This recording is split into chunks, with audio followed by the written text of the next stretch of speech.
On Friday, your paycheck hits your account. By the middle of next week, most of it is gone. You probably blame yourself. Bad budgeting, too much takeout, a few impulse buys you shouldn't have made. But the math doesn't actually work. Even people who track every dollar, who cook every meal, who never set foot in a Starbucks, watch their paychecks vanish at almost exactly the same speed. Most people assume the answer is obvious. They're spending too much. They need more discipline, a better budget. But that's not what's happening. The real reason your paycheck disappears is that most of it was never yours to begin with. And the part that is yours is being hunted by systems specifically engineered to find it. Once you see how the machine actually works, you won't be able to unsee it. Before we get into why this happens, let's prove it's actually happening. Because the assumption most people carry is that paycheck to paycheck living is a problem for low earners.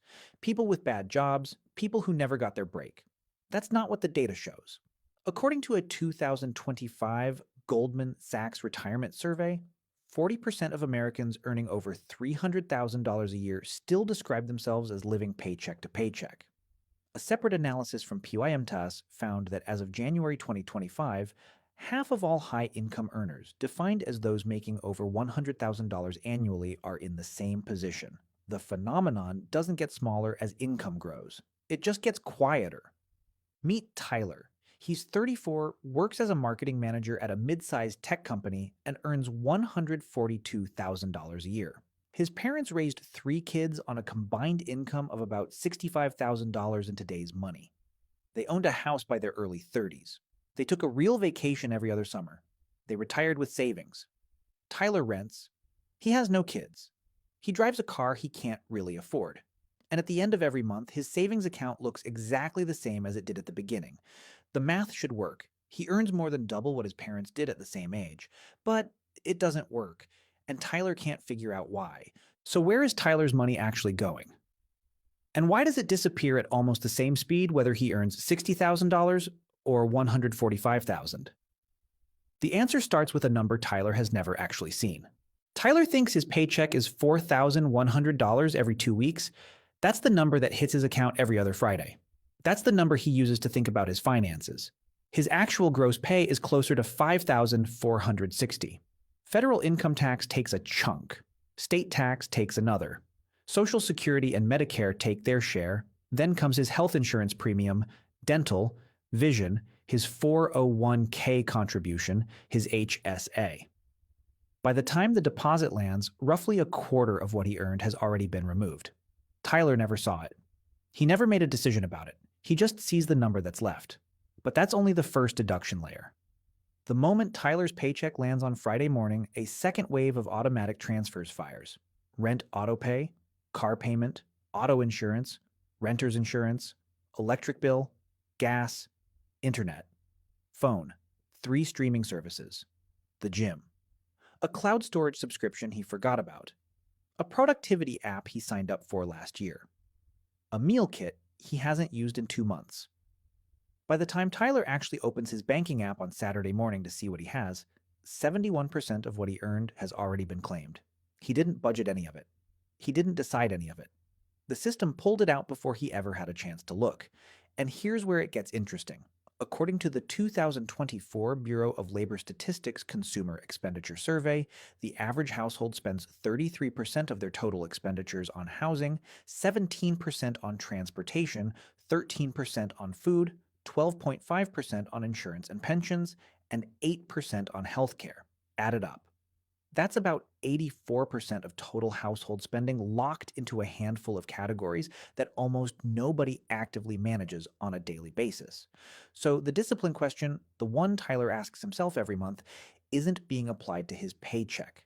It's being applied to whatever the system left him after it took its cut. He's not budgeting $5,460, he's budgeting maybe $850. And here's what makes it worse, that $850 isn't really discretionary either. Most people think the slice of their paycheck left after rent and bills is free money. Money they could theoretically save if they had more discipline. The $850 Tyler has each month after his fixed costs feels, on paper, like spending money. Money he's choosing what to do with. It isn't. A massive portion of what looks like discretionary spending is actually structurally locked in. Groceries. He has to eat. That's roughly $400 a month. Gas to get to work. That's another $150. Co-pays for the doctor visit he had last month. The prescription he refills every 6 weeks. The vet bill for his dog. The replacement charger for the laptop he uses for work. The dry cleaning. The haircut. The birthday gift for his mom. None of these feel like fixed costs. None of them show up in a budgeting app under fixed expenses. But every single one of them is non-negotiable. In 2003, Elizabeth Warren and Amelia Warren Tyagi wrote a book called The Two-Income Trap. They documented something striking. In the 1970s, fixed costs, things like housing, healthcare, transportation, childcare, and taxes, consumed about 50% of the average household's income. By the early 2000s, that number had climbed to 75%.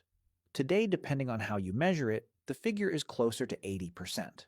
The slice of your income that's actually flexible has been shrinking for 50 years. So when Tyler looks at his $850 of free money each month and asks himself why he can't save more, he's asking the wrong question. Of that $850, maybe $250 is genuinely optional.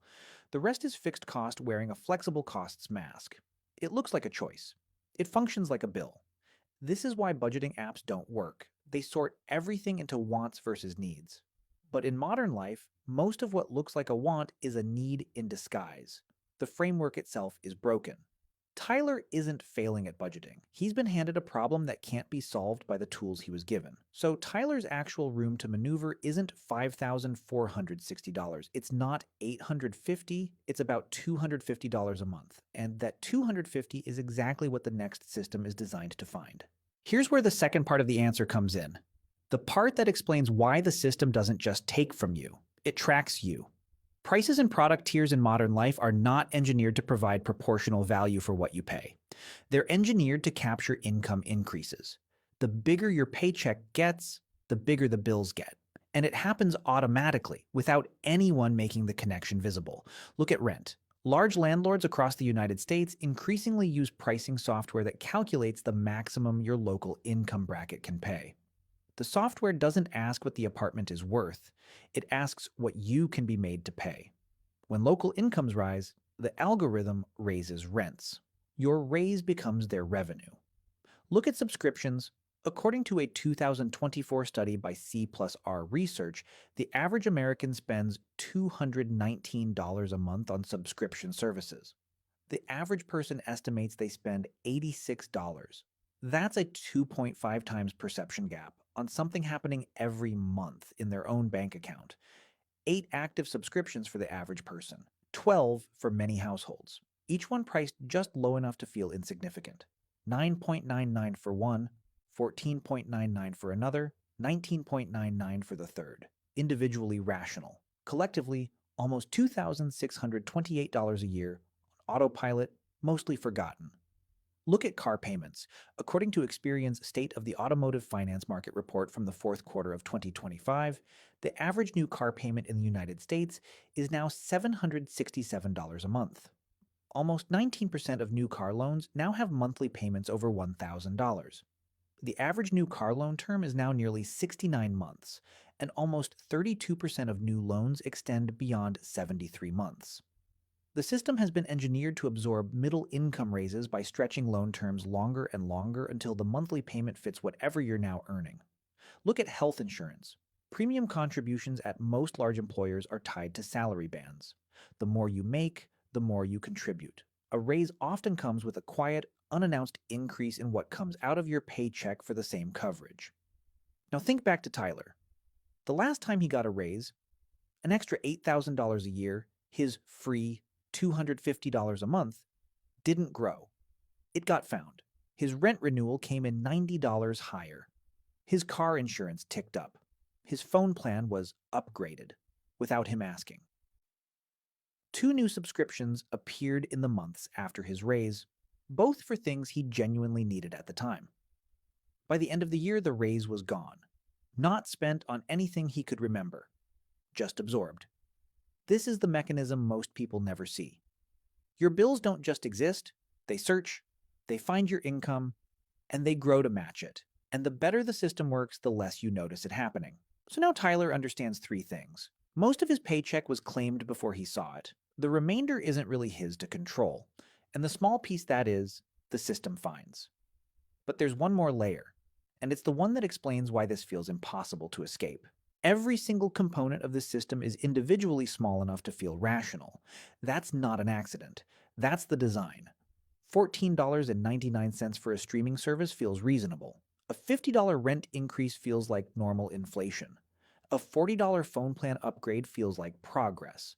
A $767 car payment feels like adulthood. None of these numbers, on their own, are large enough to trigger your brain's "this is too much" instinct. They all sit just below the threshold of pain. This is what makes the system invisible. It's not that you're not paying attention, it's that the system has been engineered specifically to slip past attention. Your brain processes financial pain by individual transactions, not by aggregate patterns. You feel a $200 dinner. You don't feel $200 spread across 14 small monthly charges, each one paid silently while you're at work. The behavioral economist Richard Thaler won the Nobel Prize in 2017 in part for his work on something called mental accounting. His research showed that people categorize money by source and destination in ways that make total outflows nearly invisible. We track the dollar we just spent on coffee. We don't track the $219 in subscriptions that left our account at 3 a.m., and the autopay layer makes it worse. More than 80% of recurring household charges in modern life are on automatic payment. They never trigger a decision, they never require a yes. The friction that used to make spending feel like spending, the moment of pulling out a wallet, signing a check, handing over cash, has been engineered out of the system entirely. You're not approving these payments anymore. You're just receiving the receipts. This is why Tyler can't fight what's happening. You can't fight a system you can't see. He isn't lacking discipline. He's lacking visibility. The machine has been designed so that the only number visible to him is the one that's too small to matter. The $250 he has left at the end of the month.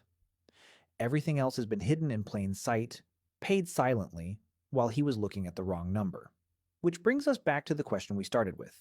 Why does your paycheck disappear faster than it should? It's not bad budgeting. It's not lack of discipline. It's not too much takeout. It's not your morning coffee. It's not even one big mistake you're making and could fix tomorrow. It's four systems stacked on top of each other. Deductions you don't see, taken before the money ever lands.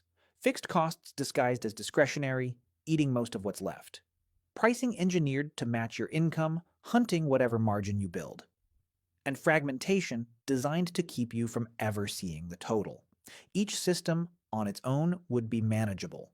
You could see it. You could push back on it. Together, they explain why someone earning $142,000 a year ends the month at zero, and why the person earning $60,000 next door ends the month at zero too.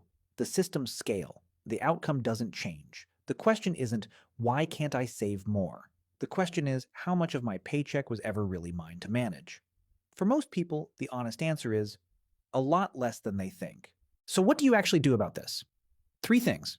Starting now, before your next paycheck hits. First, calculate your real take-home. Not your gross. Not what hits your account on Friday. Your real take-home, which is what's left after every automatic deduction and every recurring auto payment has fired.